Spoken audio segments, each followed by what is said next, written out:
नमस्कार। दैनिक अमरावती मंडल के इस वीडियो बुलेटिन में आप सभी का स्वागत है। पेश है आज के मुख्य समाचार। अमरावती मनपा के वैद्यकीय स्वास्थ्य अधिकारी डॉक्टर विशाल काड़े ने दिया अपने पद से इस्तीफा। 15 दिन पहले ही सौंप चुके थे मनपा आयुक्त प्रशांत रोड़े को अपना त्यागपत्र। अचानक इस्तीफा दिए जाने की वजह अब तक ज्ञात नहीं, कई तरह के कयास लगाए जा रहे हैं। बता दें कि 2 वर्ष पूर्व तत्कालीन मनपा वैद्यकीय अधिकारी डॉक्टर डेहनकर की स्वेच्छानिवृत्ति के बाद डॉक्टर सीमा नेताम को इस पद का प्रभार मिला था।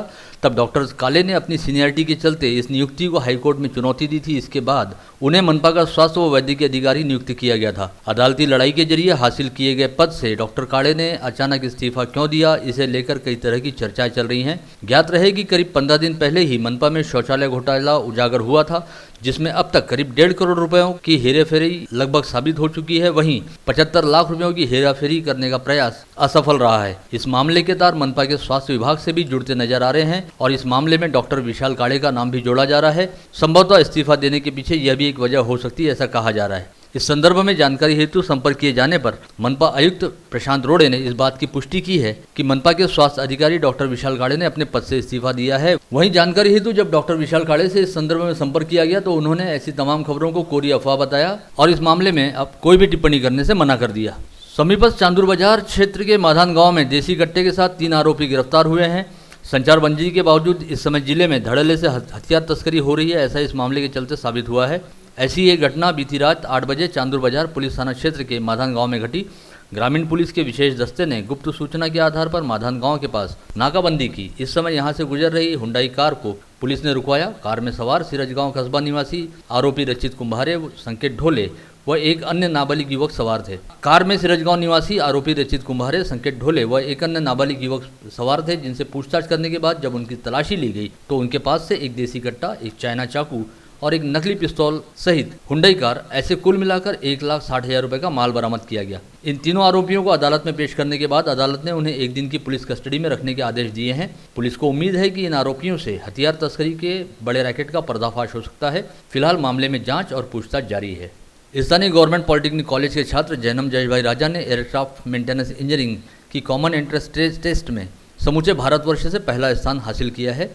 जैनम ने अपनी सफलता का श्रेय इलेक्ट्रॉनिक डिपार्टमेंट के एचओडी गजानन मराठे, प्रोफेसर कपिल पासपोर, पूजा जैन, सोनाली राउत सहित गवर्नमेंट पॉलिटेक्निक के समूचे स्टाफ को दिया है। जैनम की इस सफलता के लिए गुजराती समाज के अध्यक्ष दिलीप भाई पोपट, जैनम की मां सोनल राजा, पिताजी जयेश राजा तथा भाई वशिष्ठ राजा व मोहित सहित नरेश भाई पोपट ने उसका अभिनंदन किया है। इसके अलावा जैनम का समूचे शहर में सर्वत्र अभिनंदन हो रहा है। आदिवासी बहुल मेलघाट परिसर के धारणी पुलिस थाना पर बीती रात संतप्त भीड़ ने जबरदस्त पथराव किया। जानकारी है कि धारणी में एक समुदाय विशेष के 2 गुटों में बीती रात किसी बात को लेकर जमकर आपसी विवाद हुआ, जिसके बाद दोनों ही पक्ष एक दूसरे के खिलाफ शिकायत दर्ज कराने पहुंचे। यहां पुलिस पर पक्षपात का आरोप लगाते हुए एक पक्ष ने पुलिस थाने पर जमकर पथराव किया। बता दें कि यह अपने आप में इस तरह का दूसरा मामला है। हालांकि इस पथराव में किसी पुलिसकर्मी को कोई चोट नहीं पहुंची है, लेकिन पुलिस ने 28 लोगों के खिलाफ अपराध दर्ज किया है। इस समय तक इस मामले में किसी की गिरफ्तारी नहीं हो सकी है। अंदाजा है कि आज रात तक कुछ आरोपियों की गिरफ्तारी हो सकती है। पुलिस द्वारा आरोपियों की सरगर्मी से तलाश जारी है।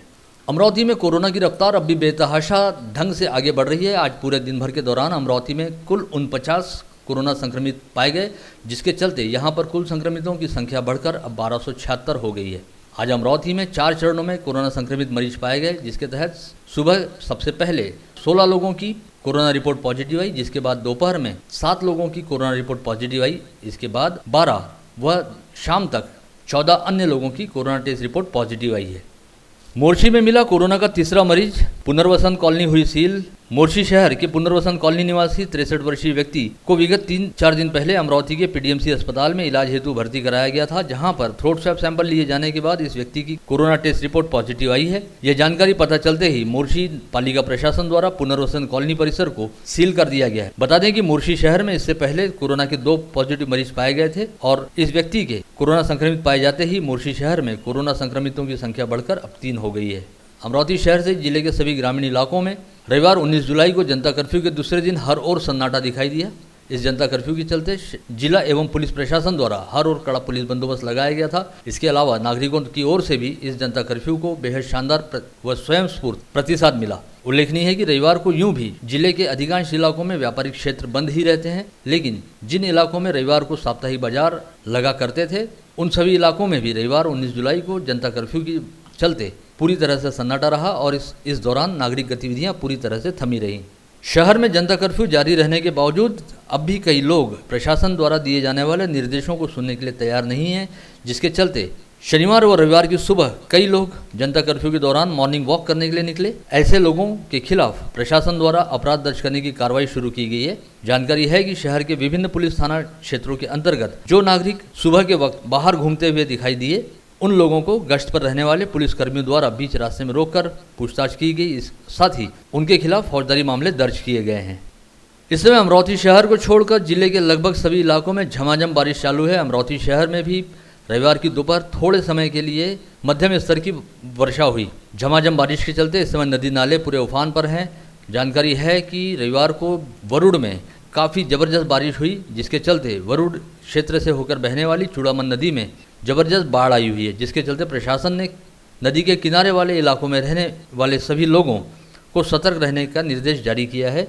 इसके साथ ही जिले के सभी ग्रामीण इलाकों में प्रशासन द्वारा नदी नालों के किनारे रहने वाले लोगों की ओर पूरा ध्यान दिया जा रहा है। साथ ही सतर्कता के आदेश जारी किए गए हैं। उल्लेखनीय है कि जबरदस्त बारिश के चलते जिले के सभी बांधों में भी जल स्तर की स्थिति सुधरी है। इन दिनों विदर्भ का कश्मीर कहे जाते चिखलदरा क्षेत्र में मौसम अपने पूरे शबाब पर है और वर्षा ऋतु शुरू होने के साथ ही यहाँ हर ओर हरियाली छाई हुई है। चिखलदरा के इस प्राकृतिक सौंदर्य को देखने हर कोई एक बार यहाँ जरूर आना चाहता है, किंतु इस वर्ष कोरोना महामारी के चलते चिखलदरा में पर्यटन का कारोबार ठप सा पड़ा हुआ है। बता दें कि लोग बाग यहाँ पर हरियाली के साथ साथ वन्य जीवों का विचरण देखने आते हैं और इस समय यहाँ पर न के बराबर लोगों की आवाजाही है, जिसके चलते इस जंगल परिसर में वन्य जीवों का विचरण बड़ा उन्मुक्त दिखाई देने लगा है। गत रोज चिखलदरा के पर्यटन पर आए कुछ युवकों को यहाँ पर शाम करीब 4 बजे के आसपास एक रीछ देखने का नसीब प्राप्त हुआ। घोर आश्चर्य की बात यह है कि यह रीछ घने जंगल में नहीं बल्कि जंगल क्षेत्र से गुजरने वाली पक्की सड़क पर देखा गया, जिसके बाद पीछे पीछे वन्य प्रेमियों का वाहन चल रहा था और आगे आगे यह भालू का विचरण चल रहा था। पूर्णतः वयस्क भरा पूरा शरीर, डौलदार चाल और जंगल की पक्की सड़क पर चलते हुए इस भालू को देखकर कार में सवार पर्यटक भी रोमांचित हो गए। वहीं चिखलदरा से परतवाड़ा आने वाली सड़क पर मोथा से मटकी के बीच करीब 10 मिनट तक इस मादा भालू का सड़क पर तफरी जारी रहा। इसी बीच विपरीत दिशा से आ रहे एक बाइक सवार ने आमना सामना होने पर थोड़ी देर पहले ही अपनी बाइक को रोक ली और तुरंत ही अपनी बाइक पलटाकर वो वहाँ से सरपट निकल भागा। थोड़ी देर बाद यह भालू सड़क छोड़कर जंगल की हरियाली में जाकर गुम हो गया। यहाँ यह विशेष उल्लेखनीय है कि यहाँ पर करीब 5 दिन पहले एक बाघ भी दिखाई दिया था। जानकारी है कि 4-5 दिन पहले मोथा गांव में 2 युवकों ने एक बाघ को प्रत्यक्ष देखा और उसका वीडियो भी बनाया। जिन युवकों को यह बाघ दिखाई दिया वे दोनों ही मोथा गांव के मूल निवासी हैं। दिन दहाड़े बाघ दिखाई देने पर दोनों भी अपनी लगभग सुध-बुध खो बैठे थे। उत्सुकता, रोमांच और घबराहट में इन दोनों युवक ने अपने मोबाइल से इस बाघ की शूटिंग जरूर की, लेकिन वह शूटिंग काफ़ी आधी अधूरी रही। मोथा निवासी सुरेश नामक युवक ने जो वीडियो शूट किया उसमें मात्र 4 सेकंड तक यह बाघ दिखाई पड़ता है। अमरावती मंडल को बाघ का यह वीडियो चिखलदरा के सिपना कॉलेज में कार्यरत क्षितिज शाह के सौजन्य से प्राप्त हुआ है। कोरोना को लेकर जारी लॉकडाउन के चलते विगत लंबे समय से राज्य सरकारी परिवहन निगम की बसें अपने अपने सरकारी आगार में खड़ी हैं और अब इनमें से कई बसें खड़े खड़े सड़ रही हैं। बता दें कि इनमें से अधिकांश बसें पहले से काफ़ी खस्ता हालत में हैं और बसों का परिचालन बंद रहने के चलते इन बसों की देखभाल और मरम्मत की ओर आवश्यक ध्यान देना संभव नहीं हो पा रहा। वहीं इन दिनों बारिश का मौसम शुरू हो गया है, जिसके चलते खुले आसमान के नीचे राज्य परिवहन निगम के आगारों में खड़ी यह बसें एक ही जगह पर खड़े खड़े बारिश के पानी में भीग रही हैं। ऐसे में इन बसों के सड़ने का और इन्हें नुकसान पहुँचने का खतरा काफ़ी बढ़ गया है। तपोनेश्वर के शिव मंदिर में साकार हुई भगवान जगन्नाथ की प्रतिकृति। बता दें कि यहाँ से चांदू रेलवे मार्ग पर स्थित बोडना गांव में श्री क्षेत्र तपोनेश्वर का शिव मंदिर है, जहाँ पर इस समय सावन मास महोत्सव शुरू है। इस सावन मास महोत्सव के दौरान रोजाना भगवान भोलेनाथ के अलग अलग अलौकिक श्रृंगार किए जा रहे हैं, साथ ही पूजा अर्चना का दौर जारी है।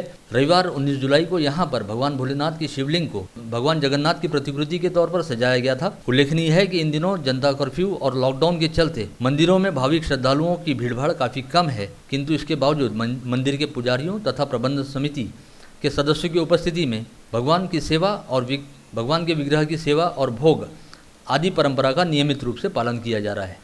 सोशल मीडिया की नई सनसनी बनी पुणे की सलोनी सातपुते। बता दें कि पुणे के स्वामी समर्थ नगर परिसर में रहने वाली सातपुते परिवार के कुल 5 लोगों की कोरोना टेस्ट रिपोर्ट पॉजिटिव आई थी, जिसके चलते इन 5 लोगों को क्वारंटाइन किया गया था।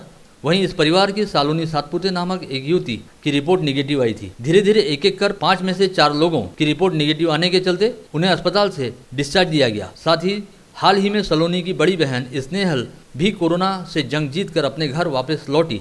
इस समय अपनी बड़ी बहन का स्वागत करते हुए सलोनी सातपुते ने हट जा रे छोकरे इस गाने पर धमाल डांस करते हुए अपनी बहन का स्वागत किया। इस जल्लोषपूर्ण डांस का यह वीडियो सोशल मीडिया पर इस समय जबरदस्त वायरल हुआ है, जिसके चलते सलोनी को इस समय सोशल मीडिया की नई सनसनी कहा जा रहा है।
जानकारी के मुताबिक चौराकुंड वन परिक्षेत्र अंतर्गत चौराकुंड नियत क्षेत्र में कक्ष क्रमांक 579 में वन कर्मचारी गश्त पर रहते समय उन्हें एक बाघ के शावक का पिछले पैर का टूटा हुआ पंजा दिखाई दिया। वहीं यहां से थोड़ी ही दूरी पर एक बड़े से जंगली सुअर का शिकार होने की बात भी समझ में आई। इस समय पूरे परिसर की पड़ताल करने पर इस शावक के अन्य अवयव यहाँ से 100 मीटर के अंतर पर दिखाई दिए, जिसमें इस शावक के सिर और अगले पैरों के अवशेष पाए गए। प्राथमिक अनुमान के मुताबिक वन्य जीवों के बीच आपस में हुई झड़प के चलते इस शावक का शिकार हुआ है, ऐसा अंदाज व्यक्त किया गया है। मामले की जांच चल रही है। पतंग लूटने का प्रयास करते समय बिजली के प्रवाह के संपर्क में आने की वजह से एक युवक बुरी तरह झुलसा। यह मामला नवाथे नगर परिसर का बताया जाता है। बुरी तरह झुलसे इस युवक का रिविन अस्पताल में इलाज जारी है। जानकारी के मुताबिक नवाथे नगर परिसर निवासी धीरज पिहुलकर नामक 25 वर्षीय युवक अपने घर के ऊपर से होकर गुजर रही उच्च दाब वाली विद्युत वाहिनी के तार में अटकी पतंग और मांझे को लोहे के पाइप से निकालने का प्रयास किया। इस समय इस विद्युत वाहिनी में तार का प्रवाह जारी रहने के चलते धीरज पिहुलकर कुछ जोरदार बिजली का झटका लगा। साथ ही उसके हाथ और उस सीने में काफ़ी जख्म हुई है, ऐसा पता चला है। इसके बाद शॉर्ट सर्किट होने से परिसर की विद्युत आपूर्ति भी खंडित हुई। धीरज के पिता सब्जी बिक्री का व्यवसाय करते हैं। यह मामला पता चलते ही धीरज के घर के आसपास परिसरवासियों की काफ़ी भीड़भाड़ जमा हो गई। कुछ ही समय में महावितरण के अधिकारी भी घटनास्थल पर पहुंच गए, जिसके बाद धीरज पिहुलकर को तुरंत ही इलाज के लिए इरविन अस्पताल में भर्ती कराया गया। इस चैनल के जरिए अमरावती शहर व जिले सहित संभाग तथा देश व दुनिया की तमाम ताज़ा खबरें पाने के लिए इस चैनल को लाइक जरूर करें, सब्सक्राइब करें, साथ ही बेल आइकन जरूर दबाएं ताकि इस चैनल के जरिए आपको ताज़ा तरीन खबरों का नोटिफिकेशन मिलता रहे।